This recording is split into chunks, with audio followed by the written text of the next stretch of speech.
Hello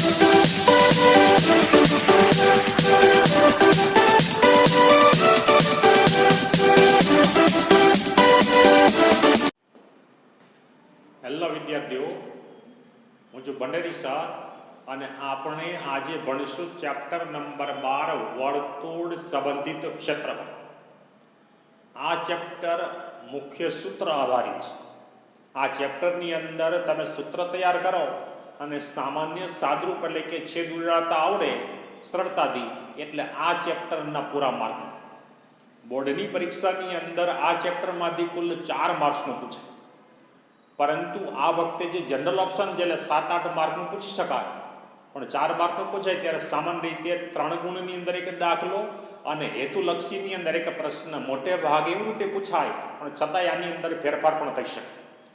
અગાઉના વિડીયોની અંદર અગાઉ આપણે વર્તુળ કોને કહેવાય તો વર્તુળનો આપણે પરિચય જોઈ ગયા છે કે વર્તુળની એની અંદર ત્રિજ્યા અને વર્તુળની જીવાન.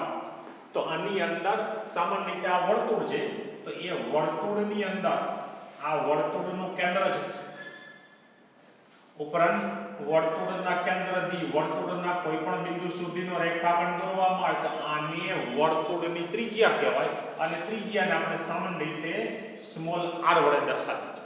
તો આ વર્તુળની ત્રિજ્યા છે વર્તુળના કેન્દ્રથી વર્તુળ પરના કોઈ પણ બિંદુને જોડતો રેખાખંડ એટલે વર્તુળની ત્રિજ્યા.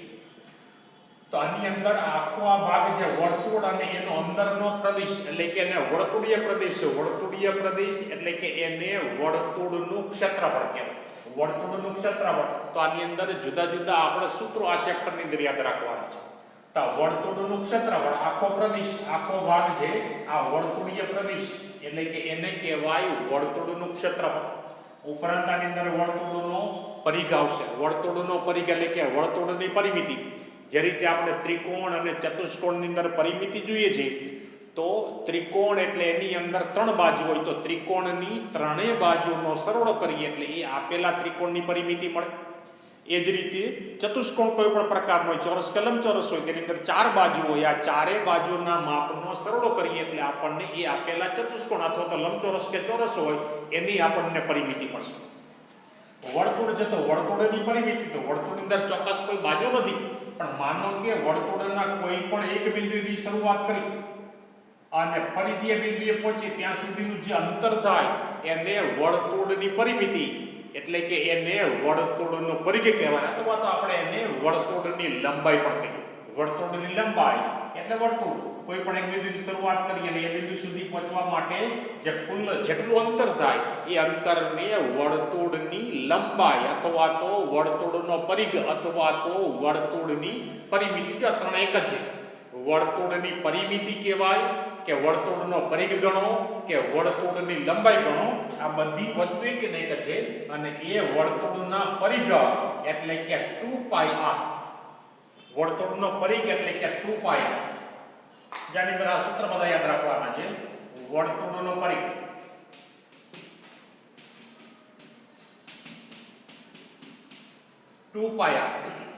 r એટલે કે ત્રિજ્યા તમને આપેલી હોય. કોઈ પણ વર્તુળનો પરિઘ મેળવવાનું પૂછાય તો વર્તુળની ત્રિજ્યા આપેલી હોય તેની અંદર કિંમત મૂકીને સાદુરૂપ આપો તો પાઈ છે એ આપણે પહેલા ચેપ્ટરમાં જોઈ ગયા કે પાઈ છે એનું મૂલ્ય ખાસ કરીને પાઈની કિંમત તમને રકમની અંદર જો કોઈ ચોખવટ ન કરેલી હોય તો 22/7 લેવા અને જો ત્યાં તમને રકમની અંદર આપવામાં આવે કે પાઈની કિંમત 3.14 લો તો તમારે પાઈની કિંમત 3.14 જ લેવાની. ત્યારે 22/7 તમારે લેવાની નહીં. ખાસ આ ધ્યાન રાખવાનું, ચોખવટ કરેલી ન હોય ત્યારે 22/7 અને જો ચોખવટ કરેલી હોય તો જેટલી આપેલી હોય એટલી જ તમારે લેવાની. સાદુરૂપ આપીને તમે કિંમત મેળવો છે ઉડાડો એટલે વર્તુળનો તમને પરિઘ મળે. એ જ રીતે ક્યારેક વર્તુળનો પરિઘ પછી આ વર્તુળનો પરિઘ એટલે કે વર્તુળની લંબાઈ તો એની અંદર અર્ધવર્તુળ કહેવામાં. અર્ધવર્તુળની લંબાઈ આ આખા વર્તુળની લંબાઈ છે. આખા વર્તુળની લંબાઈ એટલે વર્તુળનો પરિઘ. અર્ધવર્તુળનો પરિઘ એટલે કે અર્ધવર્તુળની પરિમિતિ. તો ખાસ કરીને અર્ધવર્તુળની પરિમિતિમાં થોડુંક તમારે ધ્યાન રાખવું પડે કે માનો કે અર્ધવર્તુળ છે તો અર્ધવર્તુળની જો લંબાઈ પૂછાય, વર્તુળની લંબાઈ અને વર્તુળની પરિમિતિ બે જ. અર્ધવર્તુળની લંબાઈ અને અર્ધવર્તુળ ચાપની લંબાઈ અને અર્ધવર્તુળની પરિમિતિની અંદર આ અર્ધવર્તુળની લંબાઈ આવે અને વધારાની આ ભાગ આવે પરિમિતિ, એટલે કે એની અંદર અર્ધવર્તુળની લંબાઈ વત્તા આ વર્તુળનો વ્યાસ છે એનો ઉમેરો થાય. વર્તુળનું ક્ષેત્રફળ, તો વર્તુળનું ક્ષેત્રફળ એટલે પાઈ r નો વર્ગ. ખાસ જો આમાં ધ્યાન રાખજો, ક્ષેત્રફળ જે દ્વિપરિમાણ છે એટલે કે એની અંદર બે માપો વર્ગ આવે અને પરિઘ જે એક પરિમાણ છે માત્ર લંબાઈ છે એટલે એની અંદર r ની એક ઘાત એટલે કે આ બંનેનો ભેદ ખાસ ધ્યાન રાખજો, ભૂલ ન થાય. એ જ રીતે અર્ધવર્તુળ કહેવામાં આવે તો અર્ધવર્તુળનું આ વર્તુળનું ક્ષેત્રફળ એટલે વર્તુળનો બધો અંદરનો ભાગ પ્રદેશ.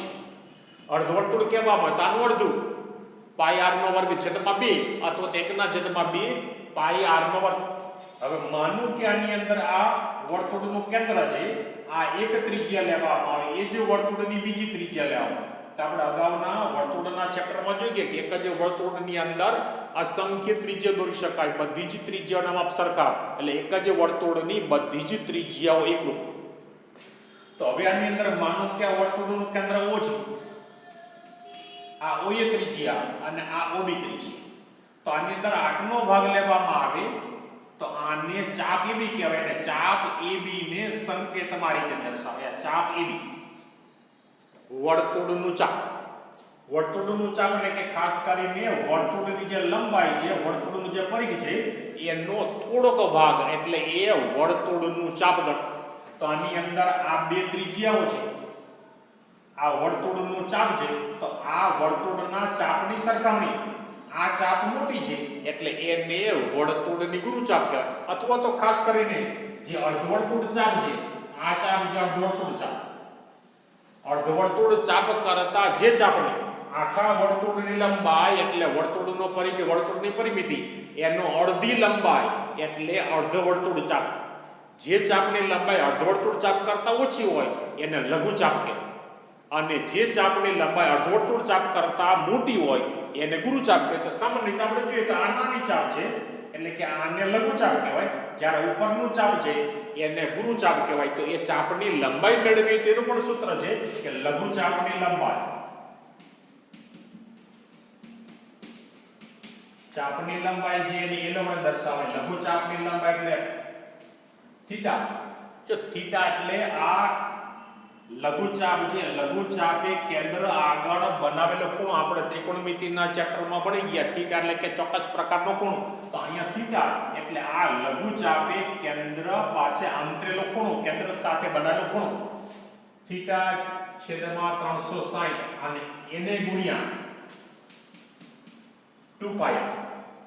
સામાન્ય રીતે જૂના કોર્સની અંદર એનું સીધું સૂત્ર આવતું અથવા તો નામ લખી શકાય પાઈ r થીટા એના છેદમાં 180. આ બે વડે આ 360 ને ભાગીએ એટલે 180 એટલે કે પાઈ r થીટા છેદમાં 180. વિકલ્પની અંદર તમને પૂછે તો આ પ્રકારે પણ આપી શકે, આપેલું હોય અથવા તો આ પણ પ્રકાર આપેલું હોય. જે આપેલું હોય તમારે પસંદ કરવાનું અને એક શબ્દમાં કે અંકમાં પૂછાય તો ત્યારે આ બેમાંથી ગમે તે લખી શકો. દાખલા ગણતી વખતે પણ તમે ગમે તે ઉપયોગ કરો કે ચાલે. તો આ લઘુચાપની લંબાઈ, તો હવે આ લઘુચાપ છે તો હવે એના પરથી તમારે ગુરુચાપની લંબાઈ મેળવી શકો. તમે માનો કે આ લઘુચાપની લંબાઈ છે તો ઉપરનો ભાગ જે ગુરુચાપ છે, તો હવે એ ગુરુચાપની લંબાઈ મેળવી તમે જ વિચારો કે કઈ રીતે મેળવી શકાય. ગુરુચાપની લંબાઈ મેળવી છે તો એ ગુરુચાપની લંબાઈનું અલગ સૂત્ર આપણે યાદ રાખવું, તમારી પાસે સમજ હોવી જોઈએ. આખા વર્તુળની લંબાઈ એટલે કે વર્તુળનો પરિઘ 2πr છે, તો આખા વર્તુળની લંબાઈમાંથી આ લઘુચાપ, આખા વર્તુળની લંબાઈ એટલે વર્તુળનો પરિઘ 2πr, તો એમાંથી આટલી લંબાઈ એટલે લઘુચાપ, તો આટલી લંબાઈ આપણે બાદ કરી નાખીએ તો ત્યાં આપણને ગુરુચાપની લંબાઈ મળે. એટલે વર્તુળના પરિઘમાંથી, વર્તુળનો પરિઘ એટલે 2πr, એમાંથી લઘુચાપની લંબાઈ બાદ કરી દઈએ એટલે આપણને ગુરુચાપની લંબાઈ મળે. ગુરુચાપની લંબાઈ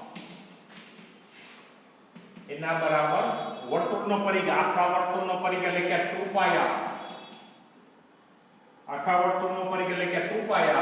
તો એ વર્તુળના પરિઘ 2πr માંથી આપણે લઘુચાપની લંબાઈ એટલે થીટાના છેદમાં 360 એને ગુણ્યા 2πr, આ આખા વર્તુળની લંબાઈ છે અને આટલો ભાગ છે એ લઘુચાપની લંબાઈ, તો વર્તુળની કુલ લંબાઈમાંથી લઘુચાપની લંબાઈ બાદ કરી દઈએ એટલે આપણને ગુરુચાપની લંબાઈ મળે. એ જ રીતે આમાં ખાસ ધ્યાન રાખજો, હવે આ બે એક જ વર્તુળની બે ત્રિજ્યા અને એ બે ત્રિજ્યાનું લઘુચાપ છે, તો એનાથી ઘેરાયેલો પ્રદેશ એટલે કે આટલો જે ભાગ થશે તો આ ભાગ છે આને વૃત્તાંશ કહેવામાં. વૃત્તાંશ એટલે કે ક્ષેત્રફળ છે, વર્તુળનો ક્ષેત્રફળ છે, વર્તુળનો થોડોક પ્રદેશ. બે ત્રિજ્યાઓ અને એ બે ત્રિજ્યાઓ અને અનુરૂપ ચાપ એનાથી ઘેરાયેલો પ્રદેશ એટલે કે એને લઘુ વૃત્તાંશ કહેવામાં. તો આ લઘુ વૃત્તાંશ છે, તો ઉપરનો જે ભાગ છે એને ગુરુ વૃત્તાંશ કહેવાય. તો આ વૃત્તાંશ એક ક્ષેત્રફળ છે, તો ક્ષેત્રફળની અંદર ત્રિજ્યાનો વર્ગ આવે, એનું સૂત્ર યાદ રાખવાનું. એમાંય આ ભાગ છે આ વૃત્તાંશ, આ લઘુ વૃત્તાંશ છે અને ઉપરનો ભાગ છે એને ગુરુ વૃત્તાંશ કહેવાય. જે રીતે આપણે લઘુચાપની લંબાઈનું સૂત્ર યાદ રાખીએ અને આનું સૂત્ર આપણે યાદ રાખવાની જરૂર નથી, આપણે સમજેલું હોય તો સમજીને આપણે યાદ રાખી શકાય કે ગુરુચાપની લંબાઈ એટલે આખા વર્તુળની લંબાઈમાંથી લઘુચાપની લંબાઈ બાદ કરીએ. એ જ રીતે વૃત્તાંશનું ક્ષેત્રફળ લઘુ વૃત્તાંશ, તો લઘુ વૃત્તાંશનું ક્ષેત્રફળ આ ગુરુ વૃત્તાંશ છે, તો ગુરુ વૃત્તાંશનું ક્ષેત્રફળ મેળવવું હોય તો આખા વર્તુળના ક્ષેત્રફળમાંથી લઘુ વૃત્તાંશનું ક્ષેત્રફળ આપણે બાદ કરીએ એટલે આપણને ગુરુ વૃત્તાંશનું ક્ષેત્રફળ મળે. તો લઘુ વૃત્તાંશનું ક્ષેત્રફળ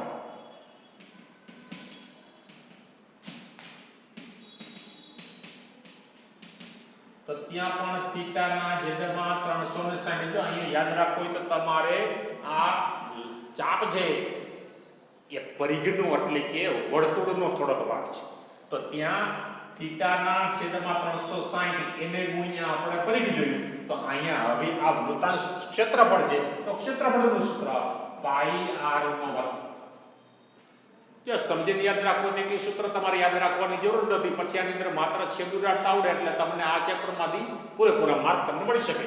અહીંયા લઘુચાપની લંબાઈ થીટાના છેદમાં 360, અહીં થીટાના છેદમાં 360 લઘુચાપ છે એ વર્તુળની લંબાઈનો વિશિષ્ટ ઉપગણ છે, એનો થોડોક ભાગ છે એટલે ત્યાં પરિઘનું સૂત્ર લખી નાખવા. વૃત્તાંશ ક્ષેત્રફળનો ભાગ છે, તો આ ક્ષેત્રફળનું સૂત્ર મૂકી દેવાનું.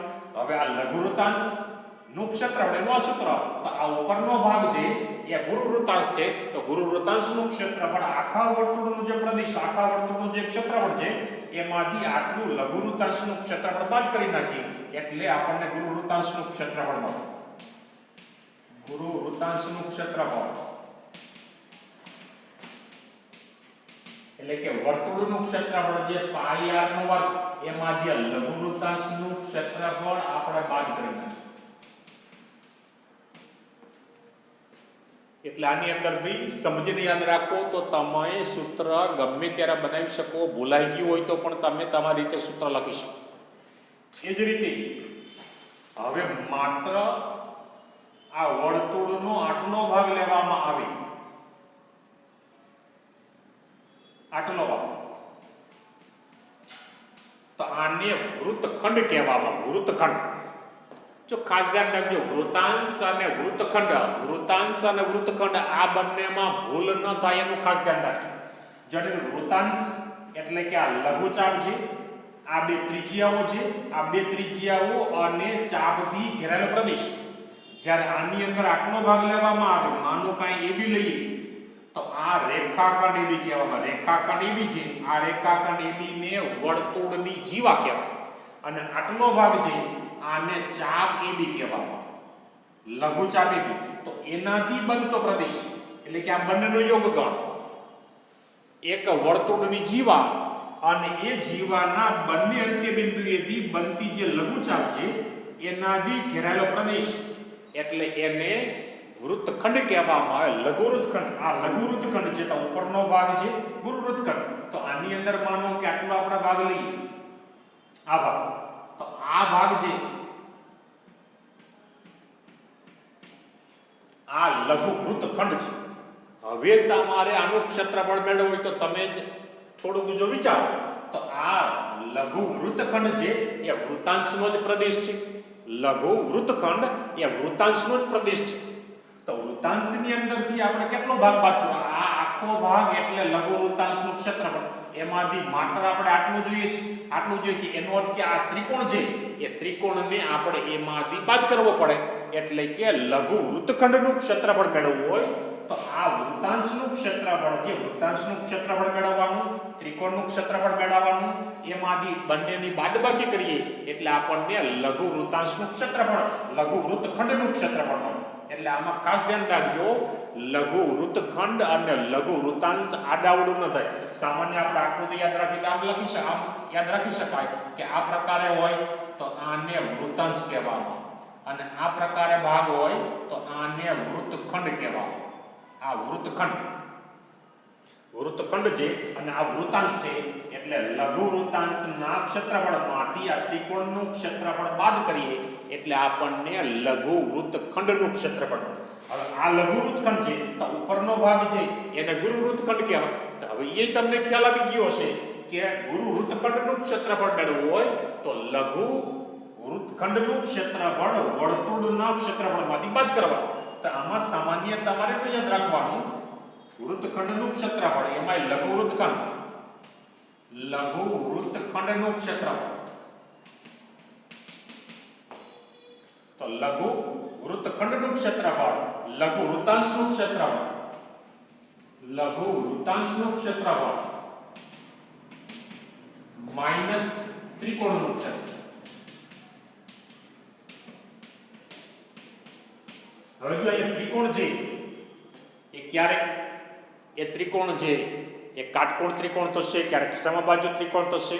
સામાન્ય ત્રિકોણ તો સામાન્ય ત્રિકોણનું ક્ષેત્રફળ આપણને ખ્યાલ છે 1/2 ગુણ્યા પાયો ગુણ્યા વેધ. કાટકોણ ત્રિકોણ હોય તો કાટકોણ ત્રિકોણનું આપણે ક્ષેત્રફળ મેળવવું હોય, માનો કે આ પ્રકારે કાટકોણ ત્રિકોણ છે,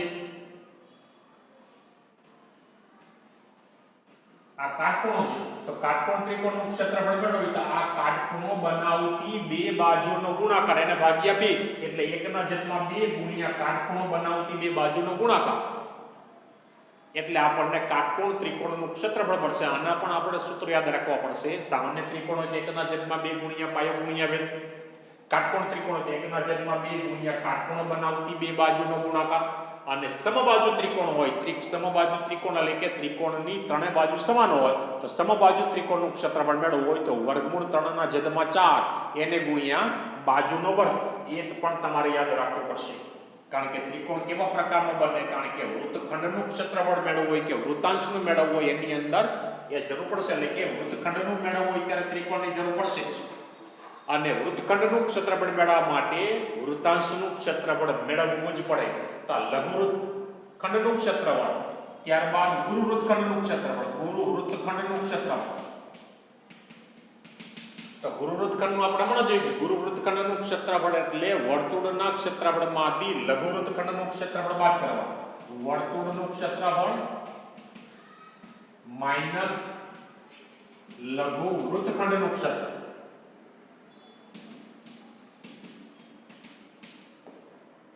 લઘુ વૃત્તખંડનું એટલે વૃત્તાંશના ક્ષેત્રફળમાંથી ત્રિકોણનું ક્ષેત્રફળ બાદ કરવાનું. ગુરુ વૃત્તખંડનું ક્ષેત્રફળ મેળવીએ તો વર્તુળના ક્ષેત્રફળમાંથી વૃત્તાંશનું ક્ષેત્રફળ લઘુ વૃત્તખંડનું ક્ષેત્રફળ બાદ કરવાનું. તો આમાં આ સૂત્ર બરાબર સમજી લેજો, પછી તમને છેદ ઉડાડતા આવડે એટલે આમાં કઈ નથી. વર્તુળનો પરિઘ એટલે કે 2πr થાય, વર્તુળની લંબાઈ એટલે કે વર્તુળની પરિમિતિ, વર્તુળનું ક્ષેત્રફળ એટલે πr નો વર્ગ. ખાસ ધ્યાન રાખજો, અહીંયા 1 ઘાત આવે, અહીંયા r ની 2 ઘાત. પછી ચાપની લંબાઈ પણ એક પરિમાણ છે એટલે ત્યાં પણ ત્રિજ્યાની 2 ઘાત આવશે. ની ચાપની લંબાઈ, લઘુ ચાપની લંબાઈ અને લઘુ વૃત્તાંશ, આટલો ભાગ છે આને લઘુ ચાપ કહેવામાં આવે અને આ ભાગ છે એને વૃત્તાંશ કહેવામાં. આ બંનેના સૂત્ર તમારે યાદ રાખવા માટે બંનેની અંદર પાઈ એના છેદમાં 360 આવે. લઘુ ચાપ છે એટલે કે વર્તુળની લંબાઈ છે એટલે પરિઘનું સૂત્ર ગુણ્યા મૂકી દેવાનું. અહીંયા ક્ષેત્રફળ છે એટલે વર્તુળના ક્ષેત્રફળનું સૂત્ર મૂકી દેવાનું. પાઈ થીટા એના છેદમાં 360 એને ગુણ્યા અહીંયા વર્તુળની લંબાઈ એટલે કે વર્તુળના પરિઘ ગુણી દેવાનું, અહીંયા વર્તુળનું ક્ષેત્રફળ ગુણી દેવાનું. પછી ગુરુ વૃત્તાંશનું ક્ષેત્રફળ તો આપણને વર્તુળના ક્ષેત્રફળમાંથી લઘુ વૃત્તાંશનું ક્ષેત્રફળ બાદ કરીએ. વૃત્તખંડનું ક્ષેત્રફળ મેળવવા માટે આટલો ભાગ છે તો આને વૃત્તખંડ કહેવાય એટલે કે આ લઘુ વૃત્તખંડ. તો લઘુ વૃત્તખંડનું ક્ષેત્રફળ મેળવવા માટે વૃત્તાંશના ક્ષેત્રફળમાંથી ત્રિકોણનું ક્ષેત્રફળ બાદ કરવાનું અને ગુરુ વૃત્તખંડનું ક્ષેત્રફળ મેળવવું હોય તો વર્તુળના ક્ષેત્રફળમાંથી લઘુ વૃત્તખંડનું ક્ષેત્રફળ બાદ કરવાનું. તો આ રીતે બધા સૂત્રો બરાબર યાદ રાખજો. સૂત્રો આવડે અને સામાન્ય છેદુડાટ આવડે એટલે આ ચેપ્ટરના તમે પૂરા માર્ક મેળવી શકો.